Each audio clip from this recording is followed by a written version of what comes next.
Daf Yomi, Tractate Menachot, 56b, with the word on top of the page, one line into it, with the words Amar Rabbi Chia bar Abba, Amar Rabbi Yochanan.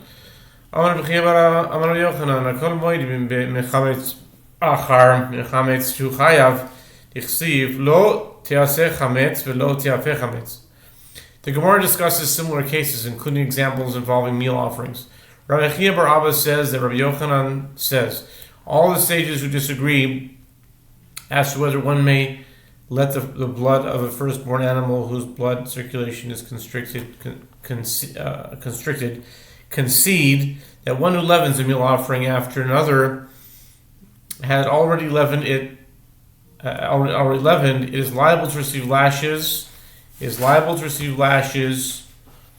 For the additional leavening, as it is written, no meal offering that you shall bring to the Lord shall be made with leaven. Leviticus 2:11. And it is also stated, it shall not be baked with leaven. Leviticus 6:10. This indicates that one is liable for every act of leavening performed on a meal offering. Bim sareis acham sareis. Oh, this is weird. Strange. Shehu chayav dichsiv umauch v'chatzus. V'chasus v'nasuk v'charus im al koires hu chayav al noitek l'kol shchen el al havi noitek ach al koires hu chayav. This is very interesting. I don't know how a person can castrate an animal after they castrate, but this is what they're saying. Similarly, everyone agrees that one who castrates an animal after one who castrates it is liable. What was on? They only take out one ball? What's going on?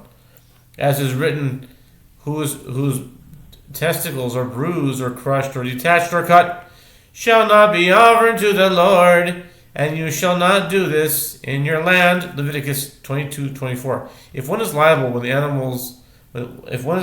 the seminal vesicles are cut, then when the testes are detached altogether, is he not all the more so liable? Rather, this verse serves to include one who detaches the balls after one who cuts the tubes. He detaches the balls after he cuts the tubes to indicate that he is liable.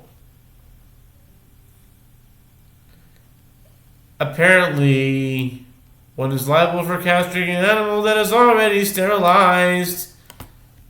Okay.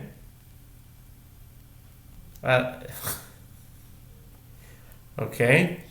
Lo nechlcha el bevatel mum bebal mum Rabbi Meir Sofer kol lo yeh boy rabbanan savi tom yilo otzui. The sages disagree only with regard to one who inflicts a blemish on an already blemished animal, such as one whose blood circulation is constricted. Rabbi Meir maintains that, as the verse states, it shall be perfect to be accepted. There shall be no blemish in it. Leviticus 22:21. This categorical statement includes even the infliction of a blemish on an offering that is already blemished. And the rabbis maintain that the phrase "it shall be perfect to be accepted" indicates that the prohibition against inflicting a blemish applies only to an animal that is currently perfect, meaning unblemished, and can therefore be accepted, meaning that it is suitable to be sacrificed upon the altar. If the animal is already blemished, there is no prohibition against inflicting an additional blemish upon it. The Rabbi Meir Nami Hakisiv Tom Yelorotzoin. The Gemara analyzes this dispute, and according to the opinion of Rabbi Meir, who derives the halacha from the phrase "there shall be no blemish in it," isn't it written also "it shall be perfect to be accepted"? The Gemara answers that verse serves to exclude only an animal that was blemished from the outset, meaning an animal that was born with a blemish. In such a case, there is no prohibition to inflict an additional blemish on it. But if the animal was initially unblemished and later developed a blemish, it is prohibited to inflict another blemish upon it. The Gemara rejects the suggestion. There is no need to exclude an animal that was blemished from the outset, as it is merely like a palm tree, meaning it is an item that can never attain the status of an animal consecrated as an offering. Therefore, it is obvious that the prohibition against inflicting a blemish does not apply to this animal.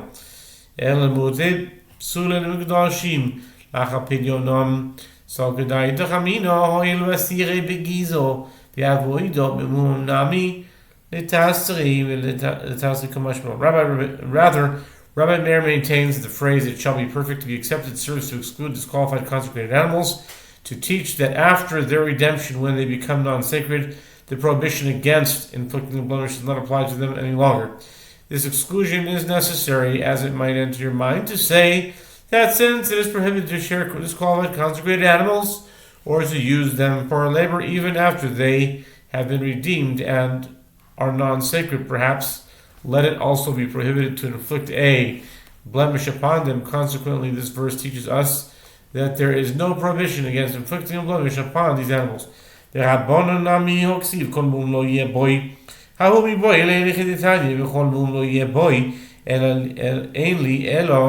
שלא יהיה בוי מום, מניין שלא יגרום לו על ידי אחרים, שלא יניח בצק עוד נבלו על גבי האויזן, כדי שיבוא הכלב ונתלנו, תאמר לא יאמר כל מום, אך המום ואמר כל מום. The Gemara analyzes the opinion of the rabbis, and according to the opinion of the rabbis as well, who base their opinion on the phrase "it shall be perfect to be accepted," isn't it written, "There shall not be any blemish in it," which indicates an expansion of the prohibition against inflicting a blemish? The Gemara answers that verse is necessary for that which is taught in the Braita. The verse states, "There shall not be any blemish in it," Leviticus 22:21. I have derived only that it may not have a blemish caused directly by human action. From where is it derived that one may not cause a blemish to be inflicted upon it indirectly by means of other agents? For example, that one may not place dough or press figs on its ear so that a dog will come and take it, thereby biting off part of the animal's ear and leaving a blemish. The verse states any blemish. It says blemish and it says any blemish. The word "no" serves to teach that one may not cause a blemish even indirectly. Amar Rabbi Ami, haniach soy al gabi iso, v'yorach yoshev lo v'nis chamso me'eleho chayav aneho. K'masei Shabbos, ki hai gavna mimichayev. Amar Rabba bar Bachana. The Gemara returns to discuss the leavening of a meal offering.